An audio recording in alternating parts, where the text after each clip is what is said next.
Right, let's welcome again to my panel, broadcaster and columnist Lizzie Cundy, and also former Labour Party advisor Matthew Larser. Good afternoon. Good afternoon. Matthew Larser, we saw your lovely Keir Starmer doing his thing. He looked like he'd been slightly caught unawares when he discovered that there was an election going on. Well, at least he didn't get wet. I mean, you know, Rishi Sunak tells us he's the man with a plan. We'll come off it. He isn't even the man with an umbrella. I mean, I think, to be fair, even independent observers would say that the Tories haven't had a very good few days because, of course, yesterday, where did Rishi Sunak turn up?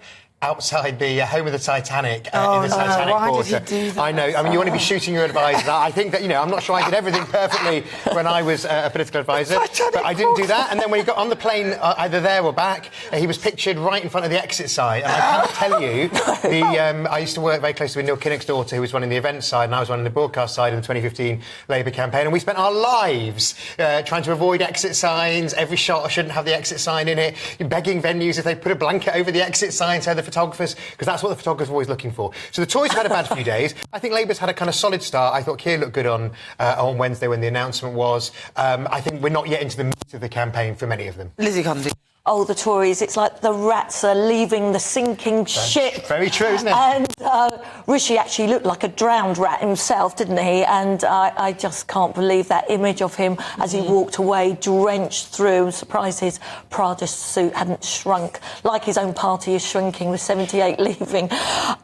Look, you know why he did this? It is the fear of Farage. He was genuinely worried about Nigel, and that is why he's rushed it.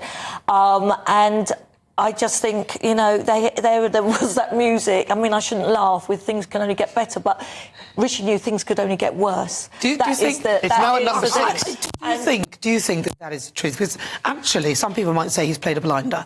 First of all, he's blindsided everybody. Nobody was expecting it. Including his own side. Secondly, well, you know, a lot of them have been in power for a long time. So you've been in power for 14 years. You've been held in this office for so long. Some of them longer, even though Conservatives weren't in power at that point. They may still have held their seat. So some of them have been in there for, 20 years or however long. Years, yeah. So there's a lot of them want to leave, and I think you might want to do that. But let's be honest here, he has wrong-footed, in my view, he's wrong-footed reform. Because reform needs to form. They haven't got that. They got this. Nigel actually said, you know, he was totally shocked, hadn't got enough time for his campaign or constituency.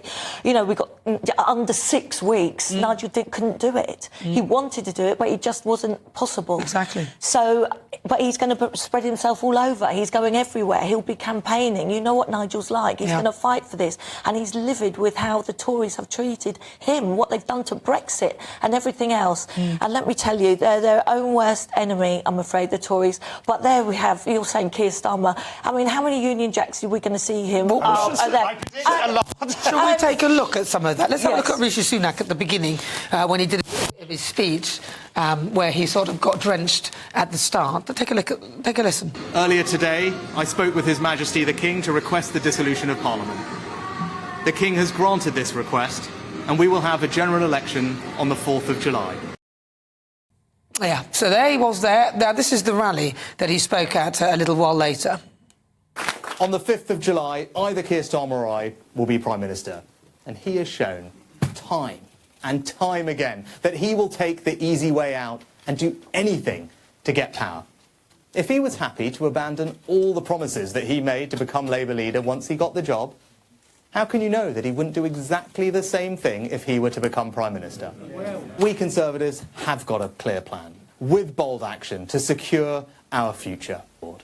So let's take that message and that vision of a secure future to every corner of our United Kingdom, and let's show Labour that the British people will never be taken for granted. British people never be taken for granted. Yeah.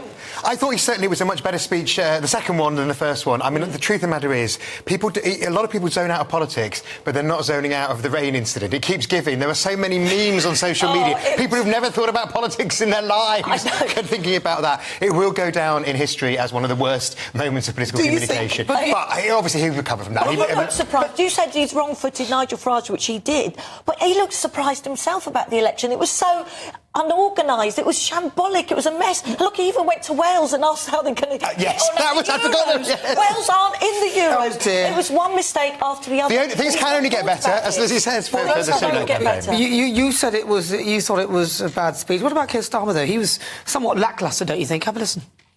Most importantly of all, we do all this with a new spirit of service.